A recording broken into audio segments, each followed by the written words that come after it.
हर हर गंगे। कैसे हैं आप लोग? आशा करता हूँ कि सभी लोग स्वस्थ होंगे। महाकुंभ का समय है, बहुत पावन समय है। बहुत से श्रद्धालु जो महाकुंभ जाना चाहते होंगे और बहुत से श्रद्धालु जो कुंभ से आ गए हैं, तो कृपया कमेंट करके बताइए कि कैसा रहा आपका एक्सपीरियंस। तो जो लोग महाकुंभ जाने की सोच रहे हैं आने वाले समय में, तो ये वीडियो उनके लिए है खास करके। तो इस वीडियो में मैं हर तरह का आपको एक डिटेल्स दे दूंगा कि कुछ लोग जो प्रयागराज जंक्शन में आएंगे, कोई छिवकी में आएंगे, कोई नैनी में आएंगे, तो कौन सा रूट, कौन सा रास्ता उनके लिए आसान पड़ेगा जो डायरेक्ट आपको संगम तक ले जाएगा। तो एक मैप के ज़रिए मैं आपको पूरा प्रयागराज को समझाने का कोशिश करूँगा, जिससे आपको आसानी होगा संगम तक पहुँचने में कम दामों में और बिना किसी के परेशानी के। तो चलिए पूरे प्रयागराज, पूरा गंगा यमुना सरस्वती के किनारे को समझते हैं और आप अपनी सहूलियत के हिसाब से आपको कौन सा रास्ता सबसे आसान होगा हम लोग देखते हैं। तो चलिए आइए देखते हैं। ये रहा महाकुंभ का एक छोटा सा मैप प्रयागराज का, जहाँ पे यह गंगा नदी को दर्शाता है और ये यमुना को। तो चलिए हम लोग शुरू करते हैं और बारी बारी से जानेंगे कि जो यात्री संगम में स्नान करना चाहते हैं उन्हें कौन सा रास्ता, कौन सा रूट सबसे इजी पड़ेगा। तो सबसे पहले हम कुछ चीज़ें समझ लेते हैं कि अगर आप किधर से भी आइएगा, चाहे इधर से, चाहे गंगा के दाहिने साइड से, चाहे यमुना से, आप किसी भी घाट पे, किनारे पे आप स्नान कर सकते हैं, कहीं भी आप स्नान कर सकते हैं। लेकिन महाकुंभ में ऐसा मान्यता है कि हम लोग तीनों नदियों के संगम यानी गंगा, यमुना और सरस्वती जहाँ पे मिलती है, उस जगह स्नान करने से हमें फल की प्राप्ति होती है। तो ज़्यादातर लोग किनारे में स्नान ना करने के बजाय संगम पर स्नान करना पसंद करते हैं और संगम पे ही स्नान करना चाहिए इस महाकुंभ पे। जैसा कि आप देख पा रहे हैं, इधर से गंगा आ रही है, इधर से यमुना और सरस्वती जो कि अदृश्य है। तीनों नदियों का संगम इस स्थान पे होता है। ये जो स्थान है, इसी को संगम कहा जाता है। ये जो स्थान है जहाँ पे तीनों नदियाँ मिलती हैं, इसी को संगम कहा जाता है। तो यहीं पे श्रद्धालु स्नान करने के लिए आते हैं। तो मैं जो भी आज वीडियो में बताऊंगा, मैं आपको संगम तक पहुंचने का रास्ता समझाऊंगा कि आप यहाँ पे कैसे आके स्नान कर सकते हैं। तो चलिए शुरू करते हैं। पहले चीज़ों को समझ लेते हैं कि कैसे चीज़ें दिखाई गई हैं। तो आप देख पा रहे हैं, ये पूरा जो भी एरिया है वो टोटल 1 से 25 सेक्टर में बटा हुआ है। सेक्टर नंबर 1, सेक्टर नंबर 2, 3, 4, 5, 6, 7, 8, 9, 10 और गंगा के दाहिने साइड 11 से लेकर 22 तक सेक्टर है। और आपको ये यमुना के बाएं साइड आप देखेंगे सेक्टर नंबर 23, 24 और 25, टोटल 25 सेक्टर ऐसे डिवाइडेड हैं। ठीक है। इस 2500 सेक्टर में जो सेक्टर नंबर 3 और 4 है, यही दो सबसे महत्वपूर्ण सेक्टर है जहाँ पे संगम है और जो ये दोनों सेक्टर पे सबसे ज़्यादा भीड़ होती है। तो आप कहीं भी रहें, आप सेक्टर नंबर 3 या 4 आने का प्रयास करें। तो चलिए हम लोग शुरू करते हैं, बारी बारी से एक एक करके चीज़ों को समझेंगे।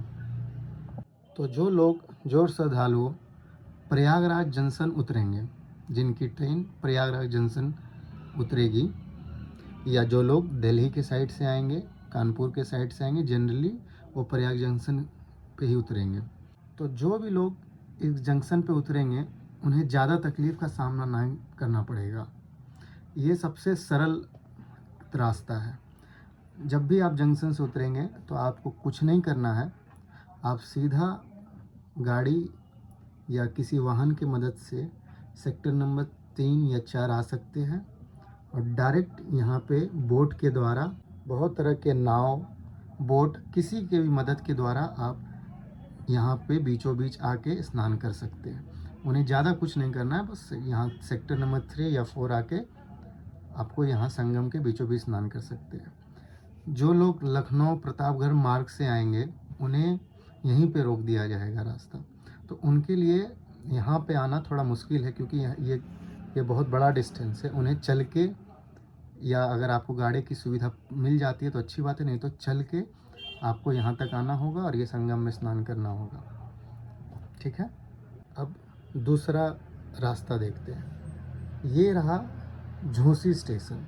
झूसी, जितना भी महाकुंभ लगा हुआ है सारा इसी साइड है। यहीं पे आपको मेला, ओघड़ बाबा वगैरह सब कुछ आपको इसी साइड मिलेंगे। तो इधर से जनरली बनारसी से आने वाले जितने भी ट्रेन हैं, यात्री हैं, इस साइड ही आएंगे, झूसी के साइड ही। तो यहाँ जितने भी लोग आएंगे उन्हें संगम पे जाने के लिए 2 रास्ते हैं। तो दोनों रास्तों को बताने से पहले मैं 1-2 चीज़ बता दूं कि पीपा पुल, कुल 30 पीपा पुल नए बनाए गए हैं।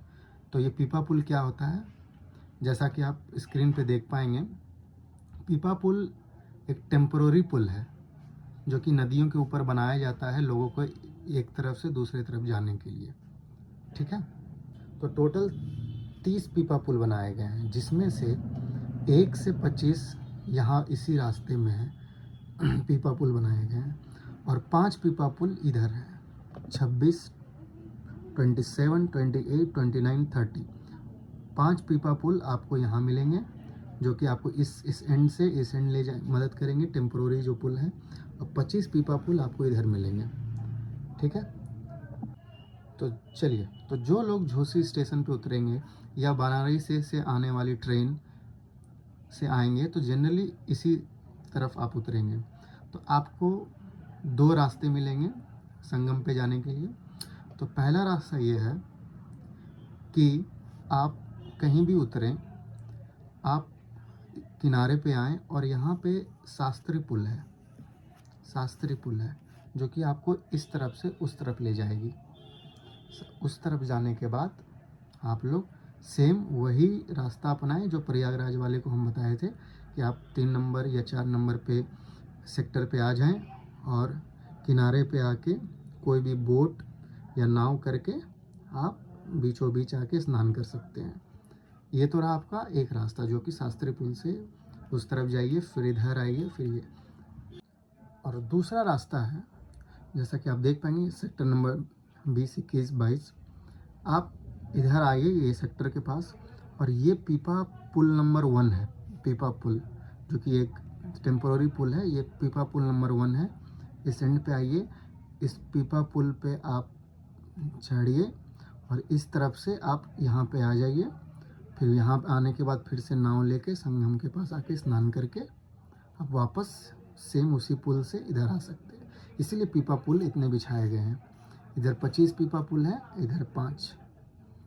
तो पीपा पुल नंबर 1, पीपा पुल नंबर 1 जो आपको डायरेक्ट यहाँ पे लेके आएगी संगम के पास। वहाँ पे आप नाव से बीच में जाके स्नान कर सकते हैं। तो ये रहा आपका 2 तरीका, एक शास्त्री पुल को पार करके उधर जाना, नहीं तो आप डायरेक्ट पीपा पुल से यहाँ आ सकते हैं। और तीसरा रास्ता है, जो लोग मैक्सिमम बिहार से, राजस्थान, एमपी की तरफ से ट्रेनें आएंगी, वो जनरली प्रयागराज चियोकी जंक्शन, छिवकी जिसको हिंदी में बोला जाता है, नहीं तो नैनी जंक्शन, वो लोग यहाँ पे उतरेंगे। तो यहाँ पे उतरने वाले लोग के लिए भी 2 रास्ते हैं संगम तक पहुँचने के लिए। तो जो लोग छिवकी स्टेशन पे उतरेंगे या नैनी जंक्शन पे उतरेंगे, वो लोग उतरते साथ आप कुछ मत करिए, आप अरेल घाट की तरफ बढ़िए। ये जो पूरा यमुना के बाएं साइड आप देख रहे हैं ना, ये यहाँ से यहाँ नया अरेल घाट बनाया गया, टोटल पूरा ये पूरा अरेल घाट के नाम से जाना जाता है। तो आपको जंक्शन से ऑटो या टेम्पो पकड़ के अरेल घाट आ जाना है। अरेल घाट आप जैसे आ जाएंगे, आपको 2 रास्ते हैं संगम पे जाने के लिए। आप जैसे अगर आप स्नान करना चाहते हैं तो इस घाट पे भी कर सकते हैं। ये सब सारा घाट ही है, नदी के किनारे ये सारा घाट ही है। लेकिन आपको संगम पे आने के लिए मैं आपको बता रहा हूँ, स्नान तो आप यहाँ भी कर सकते हैं, ऐसा कोई दिक्कत नहीं है। तो 2 रास्ते हैं। तो पहला रास्ता ये है कि जैसे मैं आपको बताया, पीपा पुल यहाँ पे 26, 27, 28, 29, 30 5 पीपा पुल इधर बनाए गए। तो आप इस एंड से आ जाइए, 25 या 26 जो भी है, इस पीपा पुल से आप इस तरफ से उस तरफ से ले जाइए। यहाँ आने के बाद मेले में उतर जाइए और सेम वही झूसी वाले जैसे लोग किए थे, पीपा पुल नंबर 1 से आप संगम में जाके स्नान करके वापस आ सकते हैं।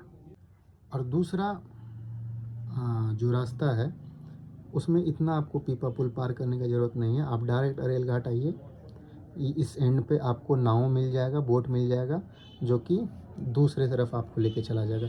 ये डिस्टेंस थोड़ा ज़्यादा है तो नाव का चार्ज, बोट का चार्ज थोड़ा ज़्यादा लगेगा। तो आप इस एंड पे आइए, आपको नाव खड़ी मिलेगी अरेल घाट के, जो कि आपको डायरेक्ट संगम पे ले जाएगी।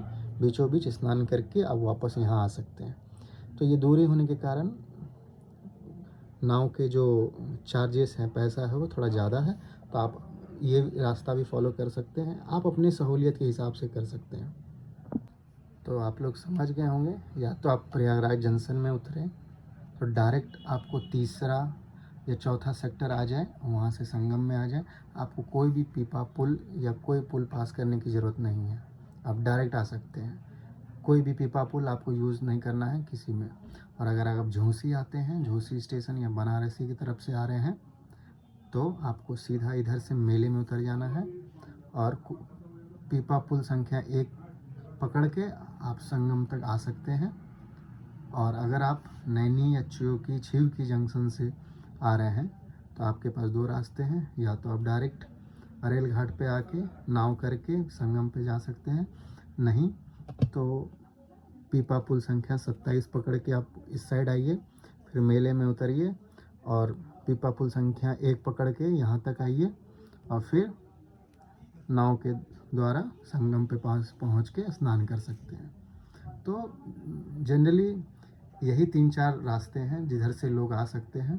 अगर आप ये चीज़ों को अच्छे से समझ जाएंगे, कितने सेक्टर है, कहाँ पे मेन सेक्टर संगम है, तो आपको बहुत आसानी होगी। आप आराम से महाकुंभ में स्नान कर सकते हैं और वापस से अपने घर की ओर जा सकते हैं। तो आशा करता हूँ कि आपको ये वीडियो समझ में आया होगा। अगर आपको कुछ भी डाउट है, कुछ भी आपको पूछना है मैप से रिलेटेड, तो आप कमेंट करके ज़रूर बताइए, मैं ज़रूर उसका जवाब दूंगा।